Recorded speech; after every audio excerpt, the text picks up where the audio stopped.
नेता विपक्ष मुकेश अग्निहोत्री इस वक्त हमारे साथ फोन लाइन पर जुड़े हुए हैं। मुकेश अग्निहोत्री जी, आपका जनता टीवी पर बहुत बहुत स्वागत है। जी धन्यवाद। जी, आपके बयान पर अभी कुछ देर पहले ही सीएम जयराम ठाकुर का बयान भी सामने आया, पलटवार करते हुए नजर आए और कहा कि ये कोई खेल का मैदान या फिर स्कूल ग्राउंड का उद्घाटन या फिर निर्माण कार्य नहीं है, ये एयरपोर्ट है और इसको बनने में 8 से 10 साल लग जाते हैं। ये मुकेश अग्निहोत्री नहीं समझते। आपकी इस पर क्या प्रतिक्रिया है? देखिए, मैं तो चाहता हूं कि मंडी में ग्रीनफील्ड एयरपोर्ट बनता जी, लेकिन अब अगर 4.25 साल हो गए हैं और मुख्यमंत्री का ड्रीम प्रोजेक्ट है और 4.25 साल हो गए हैं और अब मुख्यमंत्री कह रहे हैं कि मेरी जिद है कि मैं बनाऊंगा, तो हमने कहा ये जिद अगर पहले साल में की होती तो शायद ज्यादा बेहतर होता। तो हमने पता किया कि अब वहां पे क्या हो रहा है, तो पता लगा कि अभी बुर्जियां लगाने का काम हो रहा है जी, जगह जो है तय की जा रही है कि कहाँ पे ये बनना है। तो अब 2 महीने में क्या होगा, तो इसलिए जो है जो चीज मुनासिब नहीं है आपके शासन में बनने वाली नहीं है। हर चीज के लिए एक समय सीमा निर्धारित है। राजनीति में 5 साल का समय मिलता है जी, अगर आपने कम से कम 40% काम कर दिया था, 60% कर दिया था, तो हमें समझ आता कि आप किसी प्रोजेक्ट के प्रति गंभीर हैं।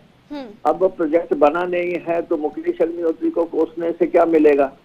लगातार जो है मुख्यमंत्री अपनी जनसभाओं में हमें कोस रहे हैं और पिछले लगभग 14 दिन हो गए हैं मुख्यमंत्री लगातार किसी भी रैली में कोई विकास की बात नहीं रख रहे हैं, कोई कल्याण की बात नहीं रख रहे हैं, कोई गरीब की सेवा की बात नहीं रख रहे हैं, कोई एजेंडा नहीं रख रहे हैं, कोई मैनिफेस्टो नहीं रख रहे हैं, कोई जो किया है उसकी बात नहीं कर रहे हैं। उनके हर रैली में सिर्फ एक ही आदमी उनके टारगेट पे है कि मुकेश अग्निहोत्री। तो हम उनसे क्या पूछ रहे हैं, हम उनसे सिर्फ यही पूछ रहे हैं कि आपने 65,000 करोड़ की नेशनल हाईवे बनाने का ऐलान किया था, 69 नेशनल हाईवे बनने थे, वो क्यों नहीं बने। हम उनसे ये पूछ रहे हैं कि आपने जो है 4 लेन बनाने का ऐलान किया था, वो नहीं बनी, और आपने 4 गुना मुआवजा जमीन का देने की बात की थी, वो नहीं दी गई। अगर आपने एयरपोर्ट बनाने की बात की थी, वो नहीं बना। अगर आपने रेल लाइन बनाने की बात की थी तो वो नहीं बना। अब हम उनसे ये पूछ रहे हैं कि अब जीएसटी का कंपनसेशन बंद हो गया, 3,000 करोड़ रुपए की आय जो है 30 जून के बाद हिमाचल प्रदेश की बंद हो गई, तो अब उसका विकल्प क्या है। या जो है भारी भरकम कर्ज जो खड़ा हो गया है, अब आने वाले सालों के लिए तो बहुत बड़ी वित्तीय मुश्किलें खड़ी कर दी हैं इस सरकार के। लेकिन अग्निहोत्री जी वो तो ये कहते हुए नजर आ रहे हैं कि विकास की जिद मैंने ठान ली है और मैं विकास करके ही रहूंगा प्रदेश का। मुकेश अग्निहोत्री जी को विकास कभी नजर आता ही नहीं है। अब 2 महीनों में क्या विकास होगा, मुझे तो ये नहीं समझ आ रहा है कि आपने जो जिद भी ठानी वो लेट ठानी होगी ना। अगर आपको जिद थी तो ये पहले महीने, पहले साल में, पहले दिन ठानते। अब ये जिद बहुत देरी की जिद है। अब तो ये टाइटैनिक है, ये जहाज डूब रहा है। अब आप देखें डूबते जहाज से लोग छलांगे मार रहे हैं। प्रदेश सरकार का मुख्य सचिव जो है उन्होंने इंफॉर्मेशन कमीशन में जो है अप्लाई कर दिया है, इसका मतलब वो छलांग मार रहे हैं। आज प्रदेश सरकार का प्रिंसिपल प्राइवेट सेक्रेटरी जो इनके फ्रंट ऑफिस में बैठते हैं, उन्होंने भी जो है अप्लाई कर दिया है किसी और पोस्ट के लिए, वो भी वहां से जाना चाहते हैं।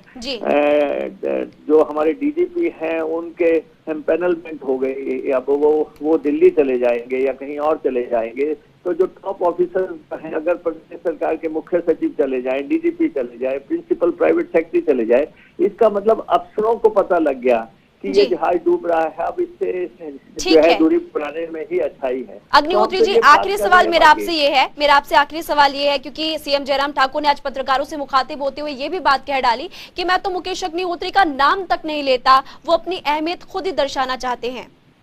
अब ऐसा है ना कि Mukesh Agnihotri leader of opposition है, ये तो हकीकत है, और 4.5 साल से है, 4.25 साल से वो लीडर ऑफ ऑपोजिशन है। वो 2 दशक से जो एमएलए है, वो फॉर्मर मिनिस्टर है, वो मुख्यमंत्री के अहमियत करने से या ना करने से कुछ नहीं होता। जो आदमी 14 दिन से एक ही राग आलाप रहा हो, तो वो नाम ले रहा है या नहीं ले रहा है, वो तो वो जाने। मुझे जो है ना तो जयराम के किसी प्रमाण पत्र की जरूरत है।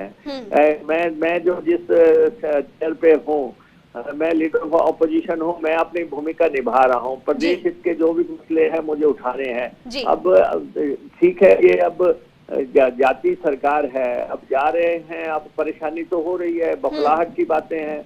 अब कौन कुर्सी किसकी स्थायी हुई, कुर्सी कभी किसी की नहीं हुई। मैं तो आज देख रहा था मुख्यमंत्री कहते हैं कि भाषा का ज्ञान हमें देते हैं, रोज की भाषा ऐसी होनी चाहिए, वैसे होनी चाहिए। अभी जो उनकी पब्लिक मीटिंग हुई उसमें वो वर्ड क्या इस्तेमाल कर रहे हैं, भौंक रहे हैं। अब आप बताएं कि अब जनता खुद ही मूल्यांकन कर रहे हैं कि ये मुख्यमंत्री की भाषा है जी, मुख्यमंत्री की भाषा है। तो इसलिए हमें फर्क नहीं पड़ता। जब हमें पता है सत्ता छूटना बहुत कष्टदायक होता है, बहुत पीड़ादायक होता है, बहुत कष्ट हो रहा है। सत्ता किसकी छूटती है अग्निहोत्री साहब, सत्ता किसकी छूटती है या किसको मिलती है तो आने वाला समय ही बताएगा। यहाँ पर समय का थोड़ा अभाव है। आपका बहुत बहुत शुक्रिया जनता टीवी के साथ बातचीत करने के लिए। तो आपने देखा कि सीएम जयराम ठाकुर को नसीहत देते हुए एक बार फिर से जनता टीवी पर नजर आए मुकेश अग्निहोत्री।